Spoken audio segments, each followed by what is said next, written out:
I'm standing outside a rat-infested, dilapidated building in the Bronx. Happy New Year, everybody. This is question and answer time number 24. I'm your host, Adam Neely. I'm here answering all your questions about bass and music in general. So let's get started. Question and answer time with Adam. Hey everybody, before we begin, I just wanted to say that this Q&A and all future Q&As will now be available as a podcast on iTunes. A lot of people have been recommending that I put them up there just because they like to listen to these Q&As in the background, and YouTube's not great for like mobile battery life. And I thought, oh yeah, that's a great idea, especially since these are getting longer and longer and it's just me talking to a camera. So yeah, I'm doing that and hopefully you guys enjoy. And I got, I'm excited to make that podcast money. All right, first question. Chris Pecoraro writes, are there gigging musicians who have other jobs / didn't major in music? I did a video called How to Make $1 Million as a Performing Musician, and that clickbait title is not actually great for describing what was actually in the video. The video is talking about the economic realities of being a musician and the many different streams of income that you might need to acquire.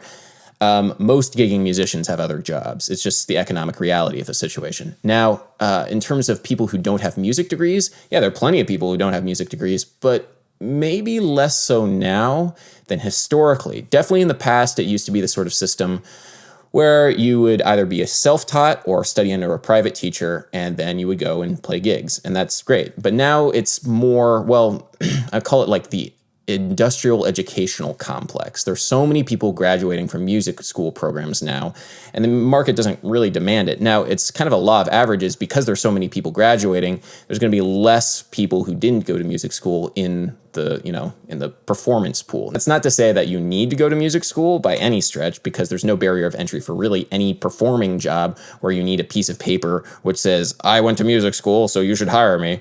That's not really the case, but at the same time, there are definitely a lot more people who graduated music school in professional scenes than people who didn't. Samuel Moehring writes, this is the first time I've heard of brightness as an objective measure rather than in a subjective way. Is this concept of intervallic distance also applicable to the overtones of a sound? Example, a bright versus dark timbre? I recall when I was learning saxophone, a pinched, harsh sound was often called bright. Is this a subjective description, or is it connected to the concept of intervallic brightness that you describe, i.e., would a bright sound have large gaps in its frequency spectrum? You do great work. Thanks for making understandable, useful videos. Watching your stuff makes me a better listener. Well, that video was talking about intervallic brightness, and what you're talking about is something called timbral brightness, the brightness of a certain sound. And there's actually a scientific mathematical way of measuring that, and it's called the spectral centroid. And I love that term. It sounds so pretentious. Spectral centroid. Basically, it's the average of all of the frequencies of a particular sound. I discovered this term when I was researching my subharmonic music video, and it's a great term because it provides a very clear-cut number with which you can describe a very specific auditory sound, the brightness of a sound. So with that in mind, I've linked in the description a paper which talks a little bit more about spectral centroid and also anomalous low frequency vibration and all that good stuff if you're more interested. David Dubois writes, hello, Adam. First, I would like to congratulate you on having such an amazing channel. Then I just would like to ask you if you got any ideas about how to get famous as a musician. I know it sounds kind of crazy, but just asking. By composing and playing one's own original music, I mean. Thanks and cheers. How to get famous? Well, I have two thoughts on that. The first thought is that it's a very unhealthy mindset of trying to achieve fame. Fame should always be a byproduct of you doing something really awesome. And if you do something really awesome, generally people will take notice. Now, that kind of leads me into my second thought. The cream generally rises to the top. If you make something really cool and you try and make the best possible music you can, that usually has more of an effect than trying to take any sort of cynical chasing trends or doing what other people are doing or gaming the system in terms of YouTube algorithms or any of that sort of thing. Yeah, maybe you'll get more views, but generally you won't get the people that you want to appreciate your music. You want those people. Those are the people that you want to connect with, and those are the people that you will find deeper meaning with their fandom, I guess. So think about that. Don't chase fame, just make the best music you can. John Malcolm writes, I can teach you how to sound like you are speaking Japanese to anyone who cannot understand Japanese. Pretend you have a message and follow my rules and no one will know. Arigato? Albert Anguela, Carolyn May, and Luca Wetherall write, really fun. My favorite is the unproduced take. Ben's was nasty. I loved it. Loved Adam's. So this was fun. With the Ben Levin collaboration, there were so many different opinions about the music, and that was great. There was no consensus whatsoever. Different people liked Ben's version better, different people liked my version better. Actually, a lot of people liked the raw, unproduced take better of us just improvising to a click. And, I'm kind of inclined to agree with them because, we only had an hour to come up with something, and we just had to do whatever came to our mind at the first, thought. Which is great, but it produces something that's rather unrefined and unpolished and something that maybe we wouldn't necessarily release anyway, but it was an exercise and it was a way of getting our creative juices flowing, which was really exciting because we could, see the different musical personalities emerge just from, in an hour and just see where it would take us. So it was a fun exercise. I hope to be doing more sorts of things like that with Ben in the future, so definitely stay tuned. Keith Lalley writes, so I just noticed that in your performances, you include the Ableton session tracking your performance. I really appreciate that as someone who constantly complains about the lack of transparency and perhaps arguably integrity in multi-tracked musical videos today. A video by someone like, say, Pentatonics is most likely filmed after the recording process to give the illusion of an audience being in the studio with them. That isn't to say they aren't talented, but it gives the people a faulty impression of the recording process and techniques involved. If you are X distance from the mic, it won't sound like that. No, you need at least 3 takes to get that chorusy vibe to a vocal take. Sometimes it's practical, sometimes it's for artistic effect, but all the time it turns me into a petty jerk when I watch a video that would otherwise be on point. So I thank you, Adam, for proving it's possible to just film the darn take and making an engaging and effective video performance. First of all, thank you. I do appreciate the kind comments. I do like having the Ableton Live tracking in the background. Occasionally, it just adds a level of visual interest to the image. So, there we go. At the same time, it's kind of interesting that you bring up Pentatonics because I'm actually a big fan of the group. Yes, they do tend towards overproduced, very, very slick production. But at the same time, they're really fine singers and they have a really, really good live performance. If you check out one of their more viral videos, The Evolution of Music, that's definitely just one take. You can even see the microphone and the way that you hear the voices blend in the room. That's definitely just them singing in a room. And they can do that. Now, that's not necessarily the aesthetic that they go for a lot of the different things, because having that really pop overproduced sensibility maybe opens more doors for them, but they can do it. Now, there are YouTube groups out there which I don't find super deserving of the viral success that they have. One group is Walk Off the Earth. They had a video 4 years ago of them, 5 or 6 of them crowded around one guitar and playing Somebody I Used to Know. And that was great and it's fine and all. But then they went on Ellen to try and do the same thing. And that group, man, they cannot sing. It was just kind of painful and kind of cringy.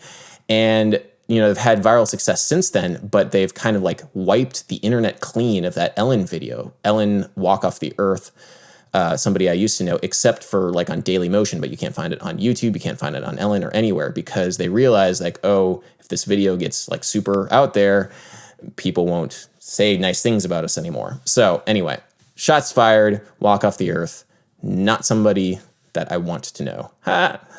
That was really cringy. Dad joke. Jonathan Stromberg writes, I'm not from USA. What's the difference between the New York scene versus LA scene? To me, it's like 2 huge cities in the land of far, far, far away. So in the US, there are 3 major cities which are great for music. There's New York, there's Los Angeles, and there's also Nashville. And the 3 of them are very different feels. They have very different kinds of music and they have very different kinds of feels as cities. Now, New York, I like New York. Very fast-paced, very aggressive, a lot of jazz, a lot of hip-hop, a lot of electronic music, and just as generally as a city, it has a very different feel to LA, which is a lot more pop, it's a lot more rock-oriented, and a lot more session and film scoring-oriented. Very, very different in terms of musical outlook and also just the general feel of the city. Now, Nashville is another one that's very important for country music, which is a huge industry in the US. And so there's a lot of recording studios and a lot of performances and venues in Nashville. So between the 3 of them, generally, if you're going to be a performing, gigging musician, you're going to kind of flock to one of the 3 at some point in your career. Austin, Texas is another one, but not nearly as much as the other 3. Aspandiar Koibassov writes, Hey Adam, I have a question. What if your string popped while you're playing on a gig? That's definitely happened before. I've broken my G string. And it's not usually the worst thing, though, honestly. For like 99.9% of gigs, you can just kind of like move separate positions up. Now, there are instances like when you're reading and when it's like kind of a higher pressure sort of situation, like maybe if you're doing like a musical or if you're doing like creative, interesting like music, which is like super tightly arranged and everything, then that's a lot more of a problem. But for your general one-of-the-mill, like I'm going to be playing a gig, breaking a string is not the end of the world. It's certainly annoying, though. You certainly have to think a lot more. Kyle Tekaucic writes, do you have people helping you plant cameras for some of those long shots, or is it all Survivorman style? Yeah, I definitely do it all Les Strood style. I place a camera, usually my iPhone, so it's a little bit more hidden and not as obvious. And then I walk back, and then I walk towards the camera and take the phone again. Sometimes I have to leave like a half an hour earlier for these gigs just so I can set up all the shots. But I definitely took a lot of inspiration from Casey Neistat's vlogging, of course. But I like to compare it more to the Survivorman thing because there are a lot more things on my mind rather than shooting a video while I'm performing. And that's kind of the really difficult thing of like segmenting my brain so I can deal with shooting in multiple angles and then also focusing on playing music.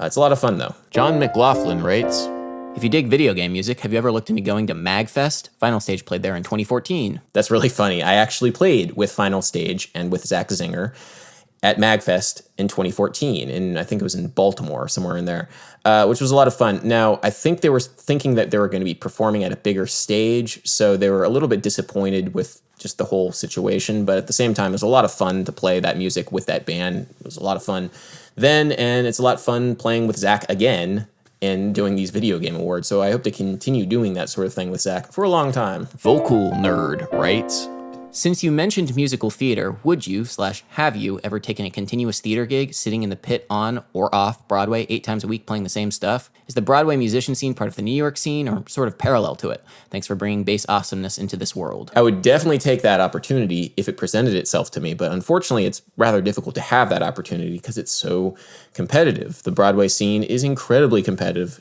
cutthroat, you might say. And that it kind of has to be your main thing. That has to be your desire, your drive to really do those sorts of gigs and really go for them.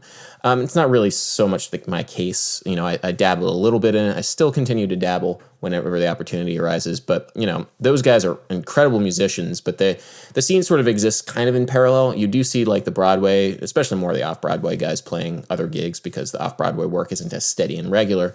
And especially also on Monday nights, because Monday nights is like the traditional, they call it the blackout night. And typically no Broadway shows occur on Monday nights. So that's when, the Vanguard Orchestra typically plays, because historically that's when all of the musicians from all the shows, have a night off to play like the big band swing music at the Village Vanguard. So it's an awesome scene, but it is very difficult to get into. Alon Servi writes, hey Adam, I'm a student in the Mitzbramone's Internal Compass Jazz Institute, Israel. I've been wondering, isn't getting charts and scores to rehearse, not finding time to do so, and saying it on a successful public channel or any other medium that can lead to letting people who might hire you know about your working morals would be just making a bad, unprofessional name for yourself?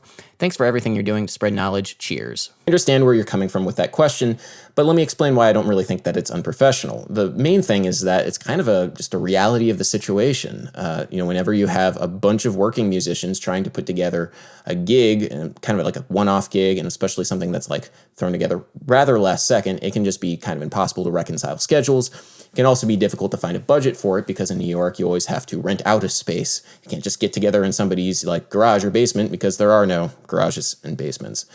The other thing is that it would be absolutely reckless for us to show up to that gig without preparing. I didn't say that we didn't prepare. We didn't rehearse as a group, but we prepared. Zach sent us all of the sheet music and all of the recordings of all the music way ahead of time, so we had time to prepare the music, to work out parts, to get sounds together, familiarize ourselves with the music, so that when we showed up to the new school, we were ready to play. We're ready to throw down and make it sort of sound like we had rehearsed when we, in fact, did not.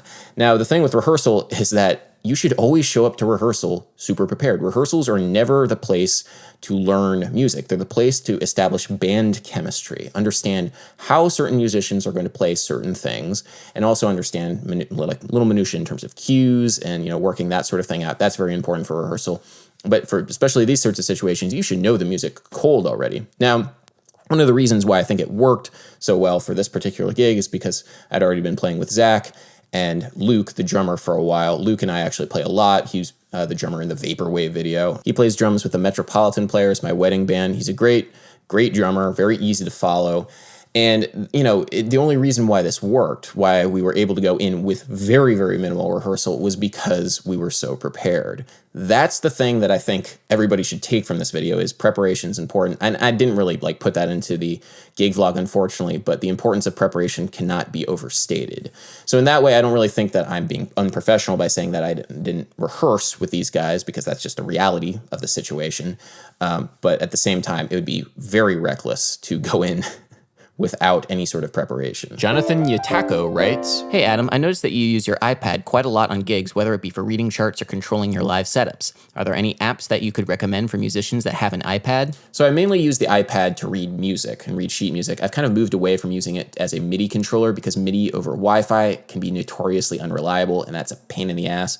So I mainly just use it to read music. I use Fourscore and I use Adobe Acrobat. Fourscore is an incredibly feature-rich app. There's all sorts of cool things you can do with it. You can edit it in all sorts of cool ways. You can create playlists. You can all sorts of ways of changing the page that are really fun. The unfortunate thing about Fourscore is that you can't vertical scroll. There's no vertical scrolling in it, which I find is kind of an interesting oversight, because it's actually very, very useful for reading music, vertical scrolling.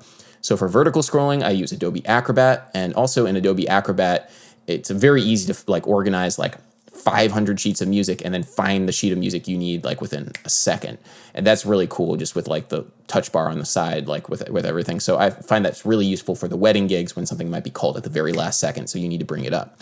So that's how I use my iPad in live music situations. Dom Page writes, Do you ever, solo, practice E-bass unplugged? I've been doing this for years on bass and guitar. I run heavier strings on both and it works okay, so long as I remember not to dig in too hard when I plug in. But the other day, the guitarist was shocked and horrified and generally concerned for dynamics, etc., though that was never an issue before he knew that. So I definitely practice unplugged on bass fairly often. It can be kind of nice to just grab my bass and noodle around. At the same time, I think it's very important to practice plugged in as well, because it really accustoms you to the sound of the instrument. The sound of the instrument is radically different when you plug in versus when you're playing acoustic, because the sound of the magnetic pickups and what they pick up and what they hear and what they translate to the ear is radically transformed. There's a lot more bass content. There's a lot more meat and character to the sound. So you might be trying to overcompensate for getting that meat and character whenever you're playing unplugged, if you're not really understanding how the sound is going to translate when you use the pickups and plug it into an amplifier. So definitely be practicing more, if you haven't already, with an amplifier or some sort of amplification, maybe headphone amplification, because that is the sound that other people will actually hear. Sarah Says Shut Up writes, Hi Adam, I'm a bass player and I was wondering how you deal with injuries that affect your playing. Do you have any recommendations or advice on how to recover quickly? So this is something I've been meaning to talk about on this channel for a while, and not that many people seem to ask questions about it, so this is as good a time as any to talk about it. If you injure yourself while you're playing an instrument, stop playing that instrument for a long period of time. Your body needs time to heal. Generally speaking, when you injure yourself while you play an instrument, that means that you've been doing something wrong for a long period of time. So whenever you do something wrong for a long period of time, it takes a while for your body to recover. The thing that you should also think about is, because you've been doing something wrong, you should change something radically in how you approach the instrument and how you approach music making, because you don't want to injure yourself again. The best way I would suggest is to consult your doctor, and also consult a private teacher that specializes in technique. Now, I don't think you should ever take any sort of technique information from the internet for granted. You might take certain little bits of nuggets of information here and there. I know I have some technique videos out there, but it really takes somebody seeing what you do in person, taking a note on your breathing, taking a note on your posture, feeling how you're playing, how the muscles are playing, to really make any sort of diagnosis on technique. Now, in terms of injuring yourself that affects your bass playing but was not caused by your bass playing, I would just consult a doctor. Do not take medical advice from me. Definitely just go and consult a doctor with that. Rock Won't Die 14 writes, Pick me for the next Q&A. Hey Adam, I'm always impressed with your understanding of music across so many genres over time, from acoustics, electronics, etc., especially with unconventional topics like black MIDI and vaporwave that you've covered. Where did you learn about such diverse topics? Because of your collegiate music education, personal reading/listening time, through conversations and experiences with fellow musicians and teachers, research done specifically in the making of that video? I'm a freshman music major, and I love the idea of becoming a diversely knowledgeable person who can teach and enlighten others as well as you. Thanks for all the great content. That's a question I get asked fairly frequently. where did you learn this stuff? As if there was like a silver bullet, like you could go to this school and then you'd learn all of this. That's definitely not the case, unfortunately, because that would be awesome. I'd love to attend that school. I definitely have had like a very inquisitive mind. I've definitely loved learning about a wide variety of things. But, you know, for all of these videos, I put an incredible amount of research into them before I actually record them. So it's not like I knew all this stuff before recording the video. A lot of the time, it's just I might learn like a little piece of information about it. Like, for example, the Conlon Nancro video. I heard his name and then I checked out some stuff and I was like, oh, this is awesome. I should learn all about Conlon Nancro now. And then I did. And I researched on Google and all sorts of stuff. And that's usually how it all comes about. I get an idea, and the idea is the genesis for the research, and then the research and the idea basically make it so that I can make these videos. It's not necessarily like I know everything immediately. It's just that I'll get an idea or read something cool. So that's really the process. Now, I can't necessarily say where I get every single idea because it can be from any number of different places. I meet a lot of different people. I read a lot of books. I generally like to keep a very open mind, and it's just taking whatever that idea is and running with it that, you know, I think it allows me to do the stuff that I do on this channel. EliteOfTheRad writes, have you ever studied ethnomusicology on your own or in school? Your training seems to be very heavily rooted in jazz and classical studies, and the approach you take to turn received knowledge of music theory and performance on its head is from within these paradigms. Ethnomusicological theory and research would help you greatly expand the purview of your videos, and indeed might make it a bit easier to answer the timeless question, is this really the case? Though I might be a bit biased in this case since I have a master's in ethnomusicology. No, I haven't studied any ethnomusicology. I have enormous respect for the musicological tradition, definitely. But at the same time, you know, if I studied anything tangentially related to music, it would greatly expand the general purview of my videos. If I studied acoustics, my videos would have a deeper richness to them. If I studied Renaissance music history, again, much deeper richness to them. And, you know, I want to expand all this stuff, but at the same time, you know, you're only human. You're going to go and study the things that interest you and make the most sense to you. That said, it is something that I want to study a little bit more. My backlight is dying right now. Oh well. Next question. AqareCover writes, what do you define as music? That's a hell of a question. The typical answer for this is music is organized sound in time. And, you know, a lot of people might say, well, what about rhythm? What about melody? What about harmony? But at the same time, you can have an ambient piece of music that just has harmony or not even harmony, and it would still count as, you know, music. You have Gregorian plain chant. You know, that doesn't really have any sort of rhythm. It's just sort of this amorphous flowing melody. That's just music with just melody, no real rhythm, no real harmony. There's all sorts of things when you talk about music, when you could always find an exception to the rule if you try and add melody, harmony, and rhythm to the definition. So I like to think about music as organized sound in time. Here's the problem with that. Organized sound in time also applies to language. So you can say, well, what is the meaningful distinction between music and language? Well, you can say that language means something and like signifies something like grammatical meaning, etc., and music doesn't. But at the same time, music does. And a lot of the times, you know, music is called a language. Music is compared to language because there's great meaning associated with musical structure, musical melodies, harmonies, etc. And there breaks down a meaningful distinction at some point between music and language, because you can say music is a language and language is a music. And a lot of people say that kind of as an analogy, but when you're trying to just define music, it kind of, you know, breaks down that barrier between the two of them.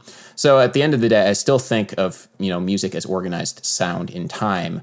And, you know, with that definition, language counts as music. James Mitchell writes, learn Autumn Leaves in all 12 keys. Then ask what key to play it in when it's called on a gig. You'll get mad respect without sounding all pompous and stuck up. Don't encourage Mr. Know-it-alls. You would think you would get respect, right? Well, it's not really the case. That's just not how the old school jazz world works. Last jam session I was at in DC, somebody was like, oh yeah, let's play Autumn Leaves. Somebody asked, oh, what key? The response from the band leader was, the usual one. He could have said G minor, but he was actually testing them to see if they knew what the usual key was. And that's usually the way it goes down. There's all these little tests that occur at certain stages of the jazz world. And that's just usually the case for that sort of community, that sort of like old school hard bop. They call them bop Nazis. You know, that world is based on all these little tests, these shibboleths, I guess. So yeah, you could say don't encourage pompous know-it-alls, but everybody's a pompous know-it-all, and you got to come prepared for the fight. O0 Donuts 0O writes, Do you really think Britney writes her own music? That's what paid writers are for. I didn't even watch past that part because clearly there is nothing useful to learn from you. So I know people say, Adam, you shouldn't engage with the trolls and the hecklers. It's beneath you. And yeah, I know technically yes, but I use these questions as springboards for additional discussion. The main thing I want to say is that yes, Britney Spears didn't write Till the World Ends. Actually, it was Kesha who wrote Till the World Ends along with Max Martin and some other people, I think.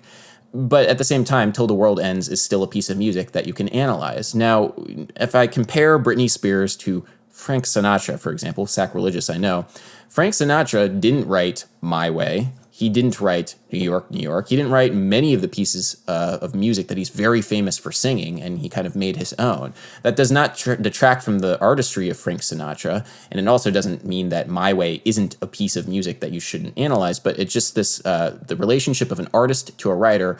A writer-artist is not necessarily the most important thing. You can still analyze a piece of music and analyze a recording based upon its own merit, regardless of whether or not somebody wrote it. This sort of obsession with the artist writing the music only occurs in music. It doesn't occur in like film, for example. Every actor, you don't critique an actor based upon whether or not they wrote the lines that they're saying. They critique an actor on their performance. And that's something that you should always be thinking about. Not to say that Britney Spears' performance was in any way inspired, but still that sort of same logic applies to maybe better example, Frank Sinatra. Jason Thu writes, Hey Adam, love the videos. Got a question. You mentioned in this video that crawling is in C# minor, but I noticed the chords are C# minor, A, E, and B, which corresponds with the 6, 4, 1, and 5 chords in the key of E major, C# minor's relative major key. Wouldn't that actually make the song in the key of E major then? If not, then how are you supposed to tell when a song's in major and is relative minor if we're using theory outside the common practice period? To me personally, it's cleaner to stick to those 1, 4, 5, 6 in E than using 1, 6, 4, 5 in C# minor. What do you think? That's a great point. Now, the reason why I think of crawling in the key of C# minor is because there are a couple of interludes before verses which have a static C# minor chord, and your ear can't help but reorient the whole chord progression to the key of C# because of that. Now, in the case of just if it was just a repeated chord progression throughout the whole song, sure, you might be able to think about it and get away with thinking about it in the key of E major. It is kind of ambiguous, though. Now, there's this article, I'm going to link to it in the description, that makes the case that tonal ambiguity in terms of key center is one of the defining characteristics of pop songs in 2016. I'm not quite sure if I'm 100% agree with it, but it's interesting nonetheless. And I think ambiguity still is a fairly important part of a lot of cyclical chord progressions in pop music. Naroghin writes, Wait, why can't you play 3 hours straight? Sometimes people ask this question, like, why do you have to take breaks every hour? Why, no other job does that. Playing 3 hours straight, like working 3 hours straight, that's not that big of a deal. But performing music is different. And all I have to say is just try it. Try it sometime. Try performing with no breaks in the music either, just straight music for 3 hours straight. That is an incredibly emotionally, physically, and mentally draining endeavor. Now, DJs can do that. It's, of course, still exhausting, but not nearly to the same degree as musicians because they can still take 15, 20-second breathers while they're performing a dance set, like for a wedding or whatever. They're not necessarily responsible for every element of the music, making, while they're DJing, they can do that sort of thing. And that's great, and that's why, you can have a DJ play for so long. Not musicians. It's just not possible, at least for any length of time, unless you really, really want to get burned out. Then you'll get burnt out on music very quick if you do too many of those 3 hours without any break. That's ridiculous. And that's it. That's my Q&A number 24. Thank you so much for watching, and I hope you have a really awesome 2017. I'm hoping that I do. If you like what I do, please comment, like, and subscribe, because I definitely read the comments. And definitely consider, if you really enjoy what I do, subscribing to my Patreon. Like these people below have done. It's through them that I'm able to make these Q&A videos. Ooh, just made, whoa, bright light, yeah. Able to make the Q&A videos. I'm able to make gig vlogs. I'm able to make lessons. So thank you very much for those who have supported me on Patreon this whole time. It's really, really awesome that you've done that. Yeah, so until next time, everybody. Peace.